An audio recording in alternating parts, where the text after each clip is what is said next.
From the fire department commander telling me that they were not sure they were going to be able to contain the fire.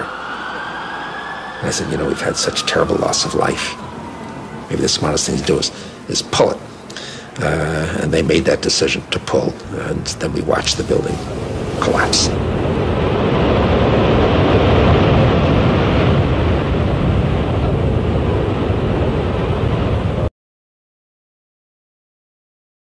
A football field. There were now only 42,000 feet. And the building is going to contain not 2 million feet, but 1.7 million. And that's one of the sacrifices we have to make. I said, let's make it and let's get on with it.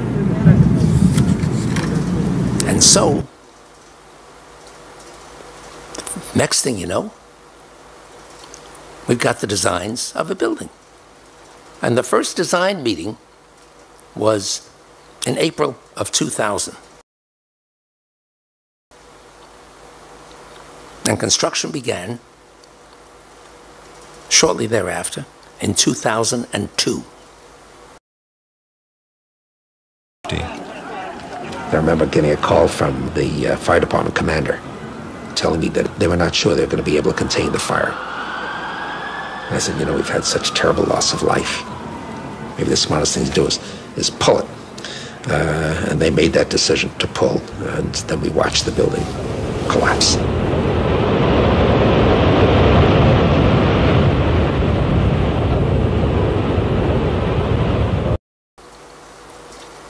And we went to finance the building with Liberty bonds, construction bonds from the Liberty Bond program that was initiated by the federal government to enable us to rebuild the Trade Center. But it still required insurance company bonds, insurance company payments under the policies. And so, next thing you know, this building was under full construction. I didn't know where it was. I never heard of Building 7, never knew where it was. I said, how Building 7? What? It's way over here. What the hell's that going down for? Yeah, okay, I'll film that too. What the hell? And sat at the pier and sat and sat and sat.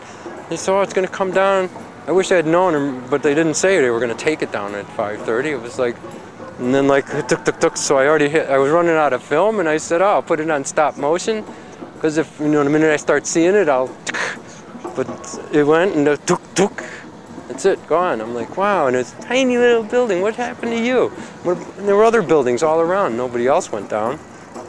And like, and again, I got asked. I'd never seen in my life steel buildings falling. That was why they built them. They said they were safer. They didn't burn. So it's, yeah, there's so many questions, right? It's hard to buy into all of it. And while I hate to think that people you trust are stabbing you in the back, history shows they don't just do it on occasion, but they do it all the time, and they only get caught on occasion. Let's return to Rick's original footage. Next, we feature the first steel frame collapse due to fire in history, World Trade Center 7. Rick used time-lapse mode to conserve tape, so 2 seconds of real-time recording is followed by a 6-second pause. The first footage is shortened and speeded up to get straight to the collapse. Here's an update now from the 1010 Winds newsroom. Later tonight we expect to hear from President Bush. That plane was to be used in here's Matt Ward. Manager difficulties around the area. New Jersey Transit outbound Hoboken Terminal operating on a load-and-go basis, no inbound service, and also out of Newark Penn Station, limited service. Here from President Bush. That plane was to be used in here's Matt Ward. Manager difficulties around the area. New Jersey Transit outbound Hoboken Terminal operating on a load-and-go basis, no inbound service, and also out of Newark Penn Station, limited service on the northeast corner and North Jersey coastlines. He was down there. He was trying to help people. His name is Daryl. Yeah, so I was just standing there. We were watching the building actually because it was on fire. The bottom floors of the building were on fire, and we heard this sound that sounded like a clap of thunder. Turned around, we were shocked to see that the building was Well, it looked like there was a shock wave ripping through the building. Sound like a clap of thunder.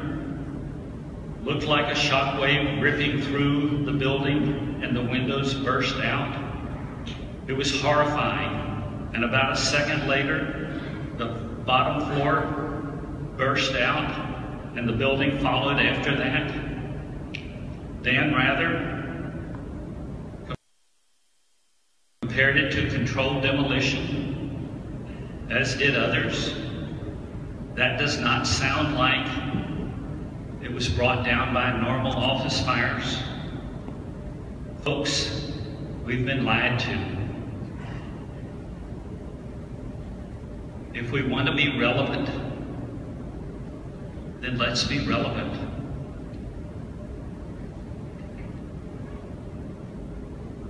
I am a veteran of the Vietnam War. The U.S. involvement in Vietnam started after the Gulf of Tonkin incident, which was a lie.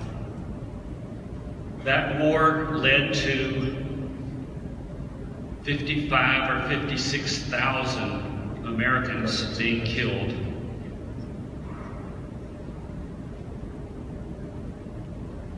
Our government sent 56,000 people to their death. It was based on a lie. We are now in the midst of a couple of wars based on a lie. How long are we going to put up with stuff based on lies? How long do we want to go on living based on lies? It's time to seek truth. It's time for us to seek a new investigation. Well, what will a new investigation bring us? What do we seek?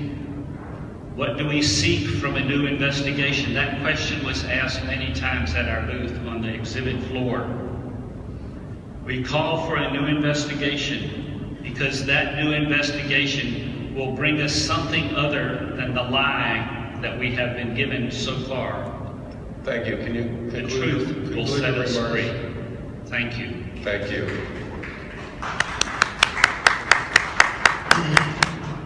Okay, so we are now going to go to the vote on the resolution itself.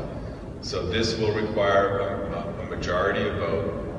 So if you're in support of the resolution, press 1, and those opposed, press 2. Please vote now.